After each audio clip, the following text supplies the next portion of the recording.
Hello, hello my dear health seekers. Inga from Health Origins here. So Christmas is near, and if you're looking to make some DIY and plastic free gifts, this is the video for you, because today I'm going to be showing you how to make 4 different recipes and package them in your jam jars, right? So reuse your jam jars. So hopefully you have a few jam jars that you kept and that you can use. And we're going to be making hot chocolate powder. We're going to be making mac and cheese powder, vegan mac and cheese. We're going to be making pineapple chutney and cranberry sauce, of course. So let's get into it.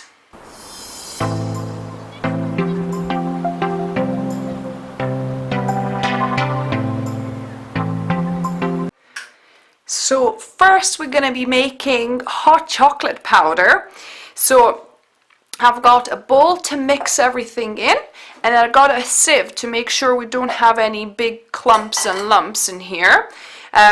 We've got our ingredients. So this is a super powder hot chocolate. So it has maca powder, ginger, it has cinnamon, so it's a delicious and healthy hot chocolate powder. So I've got 1 cup of rapadura sugar. So this is least refined cane sugar. So I would suggest you either use that or coconut sugar.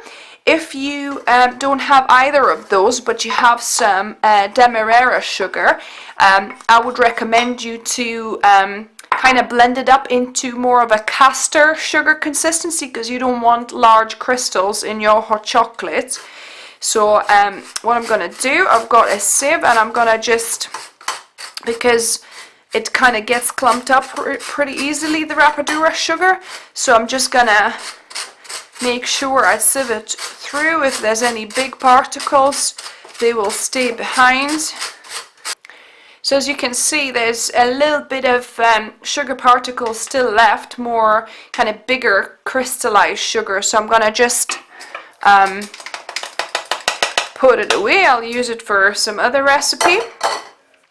Then I've got half a cup of cocoa powder, half a cup and 2 tablespoons actually. So I'm going to sift that through as well. And as you can see, I've got a few bigger particles here, so I'm going to just get rid of those. As you can see, working with cocoa powder can be a little bit messy here. So I've got my maca powder. So this is 2 tablespoons plus 1 teaspoon of maca powder. Maca powder is great tasting, but also it gives you energy. So it's kind of in the place where we go sometimes to eat, a vegan place calls it energizer latte when they add some superpowers like maca powder. So adding the maca powder. So then we've got 2 tablespoons plus 1 teaspoon of tapioca starch. That will make our chocolate nice and thick. Then we've got 2 teaspoons of cinnamon. Make sure you use Ceylon cinnamon, not cassia bark cinnamon. Then we've got 2 teaspoons of ginger powder. Add that in. And we've got 1/4 teaspoon of salt. So this is pink Himalayan salt. So just add that in. And this is our hot chocolate mixture. So I'm gonna just make sure I mix it through well. So I made a little mistake that I didn't sift through the tapioca and all, the other powders. So what I've done, I poured it, and there's like a few kind of lumps in here. So I don't want any big lumps of starch or maca powder. So I've just poured it in a different bowl, and we're gonna just sift it all through here. Make sure all the lumps are gone. because you definitely don't want a lumpy hot chocolate. And as you can see, be careful, gentle when mixing, because it just goes all over the place. You could just start by sifting it that way. Yeah, so it's actually much better doing it that way. And then once you get to the bottom, as you can see, look, there's quite a bit of tapioca and maca powder clumps. And as you can see, there's quite large particle sediment here, so we can discard that. So this is lovely and smooth powder now. So this hot chocolate is ready to be jarred. So now take a jar of whichever size. So this is kind of smallish jam jar, clean jam jar I've got. And I'm just gonna pour the powder into it.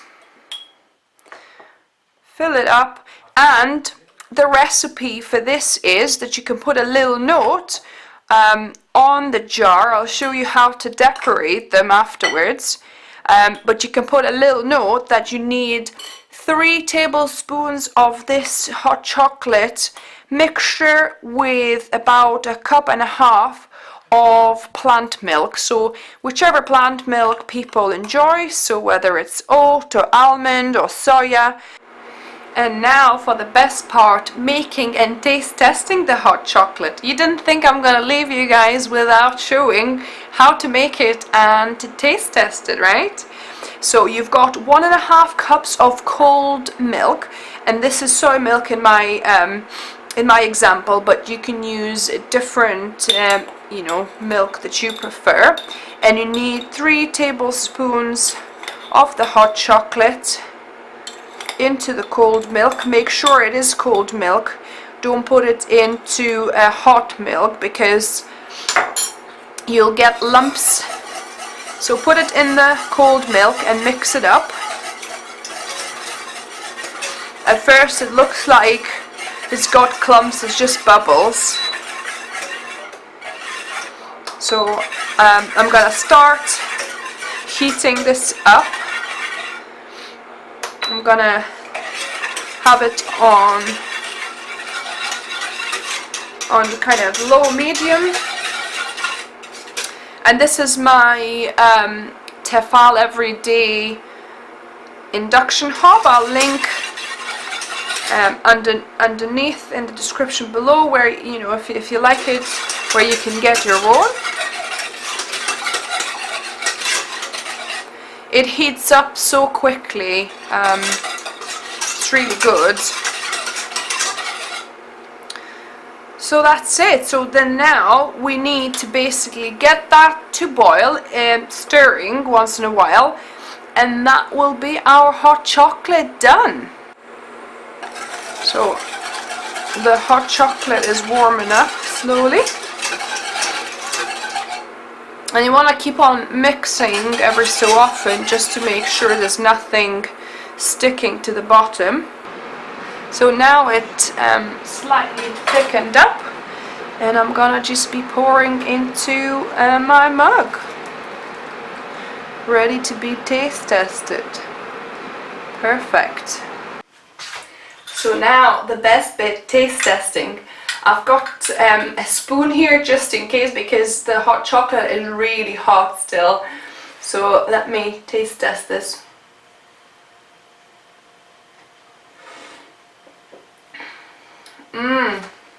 So nice and creamy, not too sweet but yet sweet enough.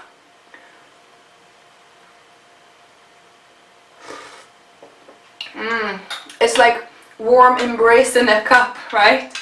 I'm sure that people that you're gonna gift this hot chocolate powder to will really appreciate it. So for the second gift dish, it's gonna be a pineapple chutney. I've got a lovely ripe pineapple here, and it's the first time I'm gonna be trying this chutney. It's a recipe from Great British Chefs, a recipe by let me check. Chloe King. So I'm gonna be giving it a go, fingers crossed that it works out well. I've got my pineapple already peeled and cored, and I'm gonna link to the recipe how I show you how I peel and core my pineapple, and also where you can use your pineapple peels. It's a recipe of my pineapple vinegar, so I'm gonna link it in the card above and in the description below. So now, once we've got the quarters, we need to dice these into about 1 centimeter cubes. So I'm just slicing them. You need a sharp knife, and you slicing them in about 1 centimeter cubes. I mean, it's not precise art, but approximately. Yeah, it works really well. And this is a super ripe, so very sweet pineapple.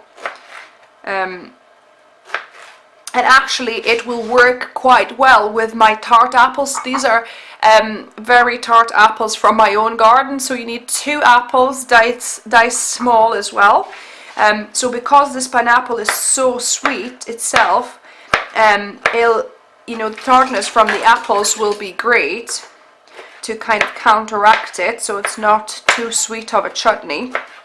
And then also we've got some 50 grams of soft dark brown sugar. This is actually a muscovado, dark muscovado. You maybe not necessarily need to go that dark. You could do just a soft brown sugar, or use rapadura sugar as well. And coconut sugar probably would work here too.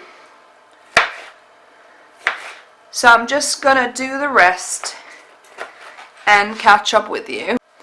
So the pineapple is chopped, and another quick tip for you: make sure that when you chop fruits you have a specific fruit chopping board, because you really don't want that fruit, that juicy fruit, to pick up garlic or onion flavors. So let me add this to the pot. As you can see, another top tip is to have like some kind of cloth to keep the chopping board, if it's not quite even, or if it's kind of plastic, it doesn't have grippy bits, to stop it sliding all over the surface. So basically we just add everything. So 2 chopped apples here, 50 grams of soft brown sugar. This is about 1 inch or 2.5 centimeters size of fresh ginger chopped up. So ginger. Then I have half a cup or 120 milliliters of apple cider vinegar here. I've got half a teaspoon of fenugreek, milled fenugreek seed. I've got half a teaspoon of nigella or black onion seeds, and I've got 1 teaspoon of black mustard powder, about 1 teaspoon of salt. Then we have a teaspoon of turmeric for that lovely golden color.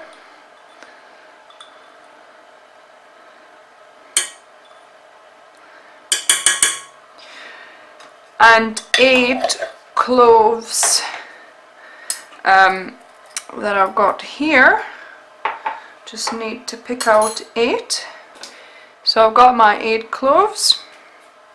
And then it does say star anise, so 1 star anise. However, I don't have any, so I'll skip that ingredient. And then it says 2. I think it does say 2. Yes, 2 dried red chilies. However, we in our family are really not fans of hot things. So this is about maybe half of a dried chili.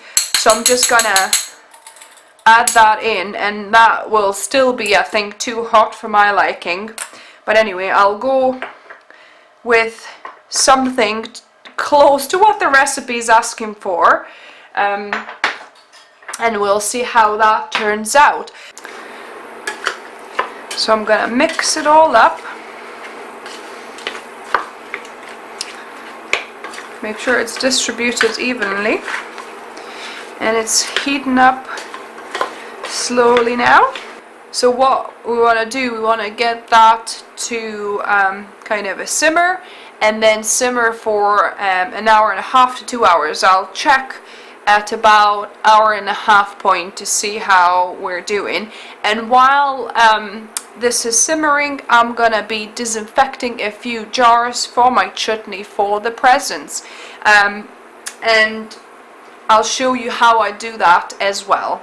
So the way I sterilize the jars is I wash them in, you know, obviously warm soapy water until they are clean. So these are clean, I already washed them before, but I'm just gonna get them wet again. Then I put a little of bicarb soda, just maybe a half a teaspoon per jar in there. Then I take a sponge, and then I make sure I rub the jar, and especially the opening around the rim really well, and everywhere inside. So I do that for both the jars. Make sure, yeah, the rim is washed well, and all the little nooks and crannies, especially if you've got an even jar like this one where things can be sitting in the grooves. So you want to give it a good scrub, and also scrub the inside of the lid with a sponge. There's a bit of bicarb soda left in that jar, so I'm just gonna rub it. And then you want to basically rinse it in warm water. Oops, slippy when wet. So you want to rinse it in clean warm water.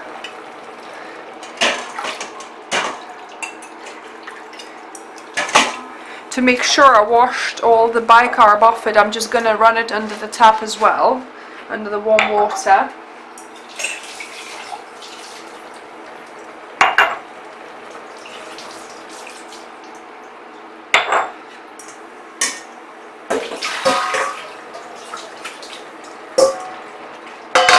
So now these are rinsed.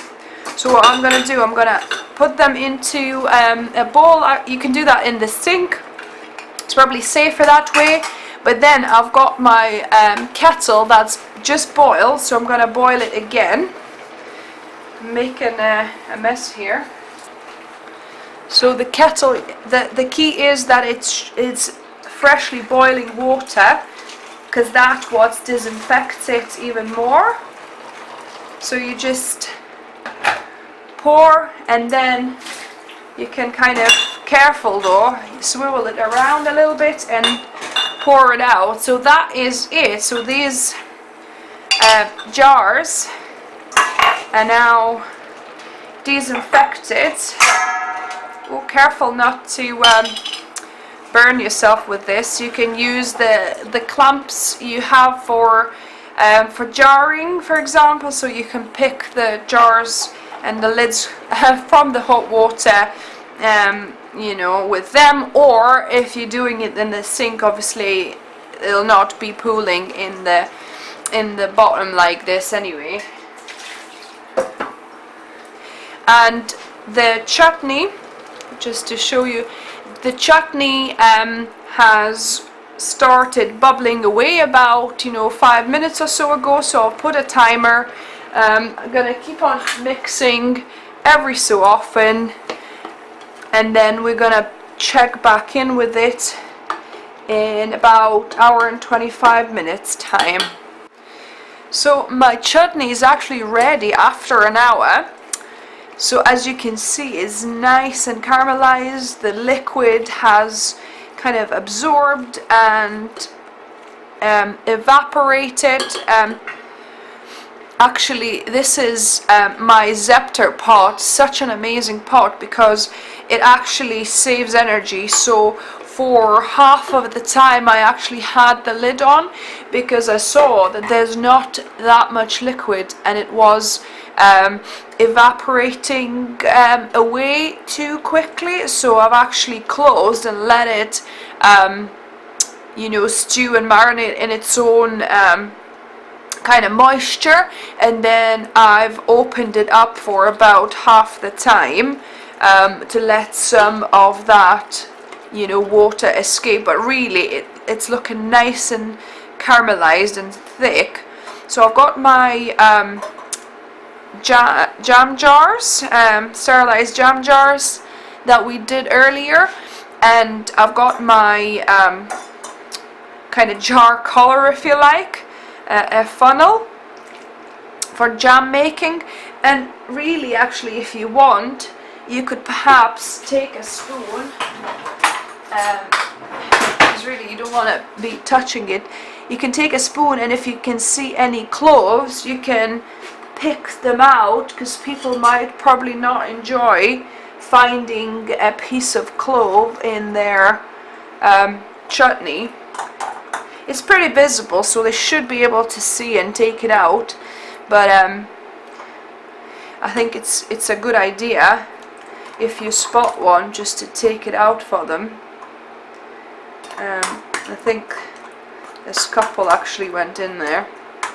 Never mind. So that's actually too full. You don't want the jar that full, so I'm going to take a little bit out. Make sure that the outside rim is cleaned with a clean piece of paper, and then put the lid on. And what I like doing, I like kind of putting them upside down so that the lid gets disinfected by the hot jam or chutney or whatever you are making. So that's a tip from my grandma, actually. So that's the second jar, and I've got just a tiny bit to taste test. Perfect. So I'm actually gonna put a little bit more in here into this jar, and we're gonna turn it upside down as well. And I was hoping that I'm gonna have some for us to have, but I've got another pineapple, so I'll have to repeat the process. So let me taste test this pineapple chutney. I'm actually looking forward to it because I've never made pineapple chutney before, so it'll be interesting to see what it tastes like. So I'm taking a big chunk of pineapple and some apple, I think, in bits here.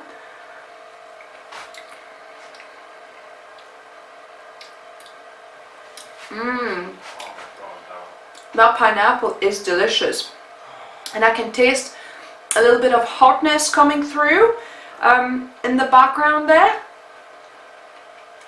but it's not. It's slightly spicy, actually. Maybe I would not put as much chili powder as I did. In fact, you could probably, if you don't like spicy food, then you could probably skip the chili powder altogether. But it's actually good. So this chutney apparently is great with cheeses. So great for your Christmas day, second day, or cheese board if you're having a cheese board, vegan cheese board, of course. so that would go actually really well. So yeah, so there we have jars of chutney ready to go. So let me continue with the other two recipes. So the last two recipes are actually already on my channel. So this is a cranberry sauce or jam, and you can find that on my channel already, and I'll link to this in the card above and in the description below. And this is the mac and cheese powder, and that's also on my channel. The recipe's there too, so I'm going to link to that one as well. And I've like quadrupled the recipe and made 7 of these. So yeah, and you'll also see how to prepare this mac and cheese. It's basically a cup of plant milk and 1/4 of a cup of this cheese powder, and heat it up until it's bubbling, and then that's ready to use. So pretty simple. So now on to the fun part, which is packing the presents. So on to the good part, which is gift wrapping. For some reason, gift wrapping just gets me into the Christmas mood quite a bit. So I've got myself a cup of mint tea here, because I have a little bit of a cold. I don't know if you can tell. And yeah, I'm ready to wrap and to show you how I wrap these plastic-free presents that we made. As you can see, I've just kind of lined up all of the goodies here. Not all of them. I've got a lot of mac and cheese one. So, but I took a few, and I'll show you how you can creatively recycle little boxes and little things that you already have without having to use any plastic. Or in this case, so for example here, I am using plastic, alright? So these are mushroom containers, so you probably have them at home. So although they are plastic, I am reusing something, you know, I would have chucked out. Well, I don't chuck them out, we recycle them. Sainsbury's does some plastic recycling, so we take them there. However, these are perfect for what we want to wrap some of these goodies for people. So we've got 4 different jars, and you know, it's up to you. You can decide to give all 4 jars to a person and pack all 4, or you can decide to give 2, 3, or even 1 jar. So with 1 jar, you could do as simple as just take a jar, and if it's got a nice enough lid already, like this one, Bon Maman jam, it's already got quite nice Christmassy jam looking top, which, you know, you could just use, right? And all you'd need to do, I've got some fabric, red fabric ribbon that you can buy either by meter, or actually this was a bargain in Poundland shop. So 2 different designs of fabric ribbon. One has got like some golden stars, and one is just plain red. And you can see their fabric, which is great because, you know, people, when they get a present, they might keep the ribbon and recycle it for their own presents next year, for example. I do that.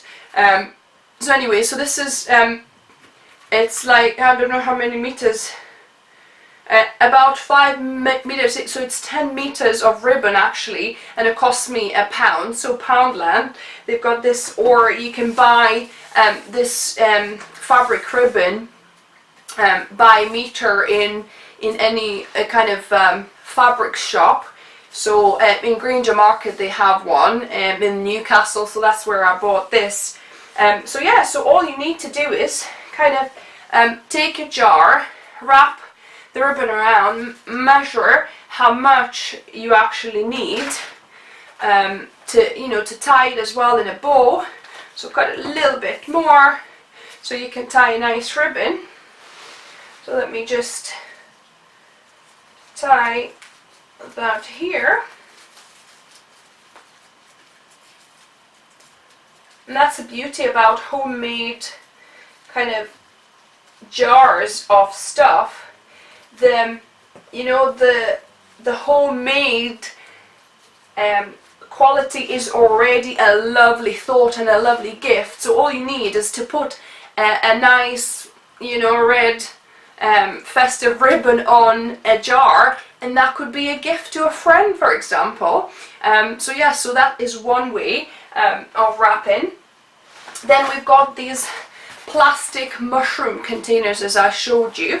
So here you could either fit probably all 4 jars. Well, no, actually there's 2 jars would fit in that one. So choose the ones you want to pick.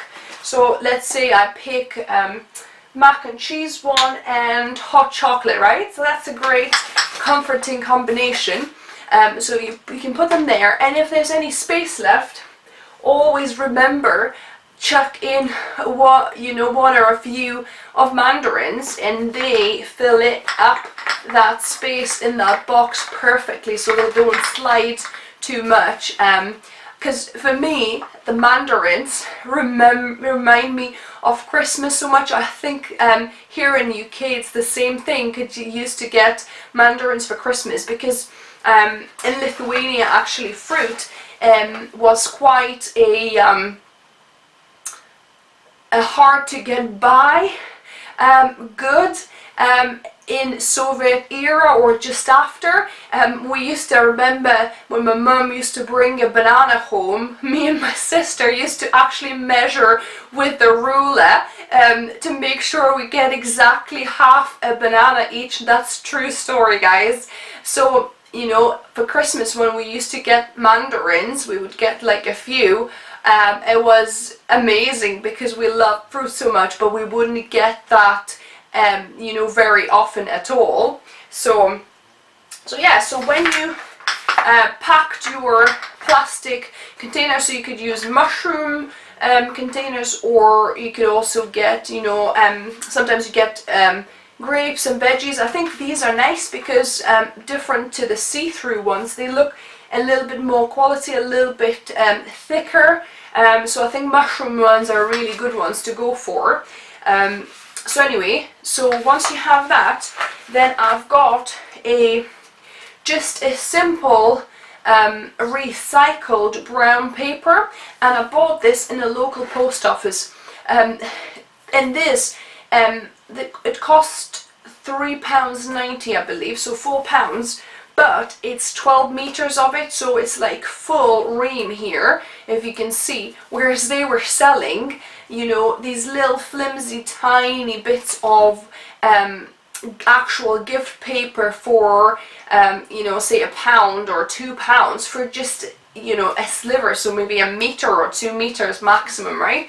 Whereas here you get 12 meters, sorry, of this recycled brown paper. That's why I love it even better, because it's a recycled, so you know, it's a eco-friendly. Yes, granted, it has this plastic wrapped around it, which I'll need to take off, but you can't avoid it all. I mean, if you can't get this round wrapping paper without plastic casing, that's even better. So, and WH Smith's, where I bought this, they're actually quite sneaky, because they had in the gift wrapping kind of front row, they had all the wrapping papers and also this brown paper, but actually not this one, but 7 meters, and they were charging exactly the same price, $3.99 I think it was, for 7 meters as opposed to 12 meters. So it pays to go away from the wrapping aisle and go into actual post office bit, where you get just a normal parcel paper. That's kind of what it is, brown parcel paper. So the way to do that is, I'll try and demonstrate, see if you can see this. So basically you want to get quite a length of this paper opened up, and then make sure you get quite a bit of paper on either side, because you'll be tying these ends. So you want to leave quite a bit of paper here.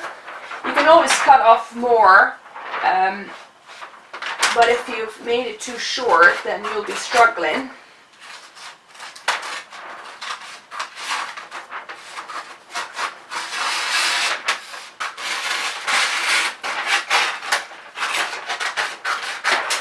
Right, so hopefully I made a neat enough cut, and then what you do, you just put the ends together, make sure it's in the middle, right, and then you tuck the smaller bits inside, and then fold it with the bigger bits, almost like you would a present in a way. And do the same on the other side, because the container is not square, so you have a little bit less paper on this side here. So I'm trying to do the same thing here. So tuck it. So I have realized that the filming has stopped because we reached 10 minutes, and I was showing you how I wrapped that first gift. That square box, well, it wasn't quite square, but how you basically, get all the sides up first, then the bigger sides, and then scrumple it up and put a ribbon on it. So basically that's one of the gifts. Then I had a bit of an oblong container, so that actually wrapped up even neater. So I've put it on the piece of paper, had the longer sides on the wider side, and shorter sides left, on this side. So I've just tucked that one in, and then gathered up the bigger ones, and then tied a ribbon on that one. And the nicest of them all actually worked out the smallest package, which was kind of a little bit more square and smaller looking, and I put a nice ribbon with some stars on it too. So that is it. So that's how you can wrap these gifts. And also what I was showing you too is that if you have a plain or not very nice looking kind of top of your jam jar, or it's showing different kind of fruit. For example, this has strawberries on it, and you've got cranberry sauce here. So you want to, for example, hide it and make it even nicer, nicer looking. What you need to do, you need to find some kind of a round bowl bigger than this by quite a bit. I thought that might be enough for this jar, but it didn't work. It actually worked for this smaller jar. So what I did, I've laid this paper on the floor. I took let me try and demonstrate. I was showing you all of that already, but it wasn't filming, right? So I'll try and show you again.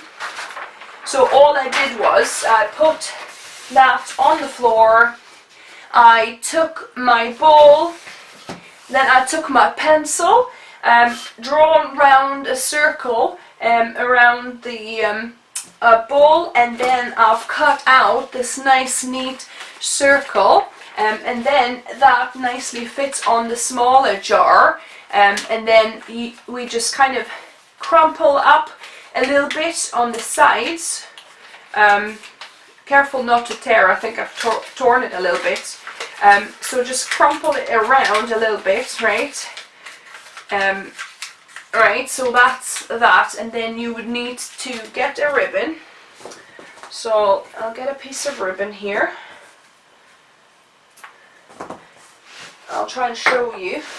So it's much easier doing this with two people, because this is a little bit fiddly. Trying to wrap around this little jar, but I shall attempt to do it.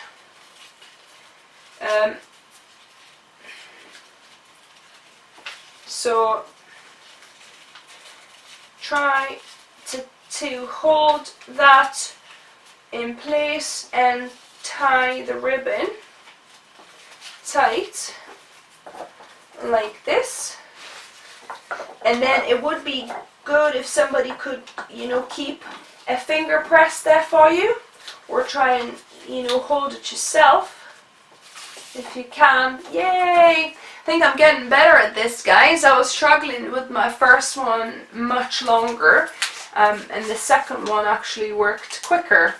So there you go. So I've got my other kind of posh looking jar. Sometimes you get these, you know, jam jars, posh jam jars with these kind of paper covers on them. So that's what you can make yourself, right? And I think it's better to leave slightly bigger sides overhanging. So perhaps even for this jar I might need slightly bigger bowl. But yeah, so that's how you do the papers to go on top of your jars to kind of disguise whatever not nice lids you might have. If you have, because I had to buy some new jars because I ran out of my jam jars, so this is a brand new golden, so you could just tie a ribbon like I showed you earlier, and that's good to go. Okay, so that is pretty much it. And also be inventive, use different kind of containers. So this one was from actual ball, you know, mason jars, and it's a great size. I could fit probably 4, yeah, I could definitely fit 4 of my jam jars, and also it's got nice separators already in there. That was for the jars, so that's perfect. So that's another of my gift boxes sorted. So I can put 4 of these. I think I've just got actually 4 left here. Chutney, that, and then I need 1 hot chocolate. So that's 4 of that. And then again I can, because this is like a box, what I'm going to do, I'm going to wrap it as a box, because it is a little bit too big probably to try and tie the paper, and it's quite heavy, so I'd rather wrap it as actually a box. So I'll cut the tops here of the dividers so they're level with the box, because the jars are level with the box, and then I'm gonna just basically you know, maybe double wrap it with my brown paper to make sure, you know, it's solid and strong enough. And then have that as a gift, and obviously make sure to keep it the right way up when I'm taking it to people. Make sure, you know, maybe I'll put like a ribbon obviously on that side so I know where's the top. That's another idea. Another idea how you can already use ready boxes. So this was from the glasses that I bought recently, and this is perfect for your smaller jars because they've got like actual dividers and openings already, so you could slide in your 4 jars in here, and it's already boxed, which you just pack up as a normal present. So that's a few ideas for you for plastic-free gifts this Christmas. Let me know what you thought. If you have some more ideas on plastic-free gifts or DIY gifts, it would be interesting to find out. What do you normally do for Christmas to avoid, you know, just purchasing useless stuff and plastic wrapping everywhere? So let me know, and if you're new here, welcome to my channel. Subscribe for more videos either like this, but mostly yummy plant-based cooking recipes. And then on Sundays I do a cook along for weight loss show at 7 o'clock GMT time, where we cook some yummy delicious recipes. And if you like this video, give me a thumbs up, because it took quite a lot to film this video for you guys, and actually this video is out tomorrow, and I'm filming it the last bit, and I'm gonna still have to edit this, before I upload it tomorrow morning, but I wanted to get it out for you guys so you've got some time still to make your own edible DIY gifts, and then also have time to pack it all too. So remember, food is fuel. That's the motto on our channel, and see you next time.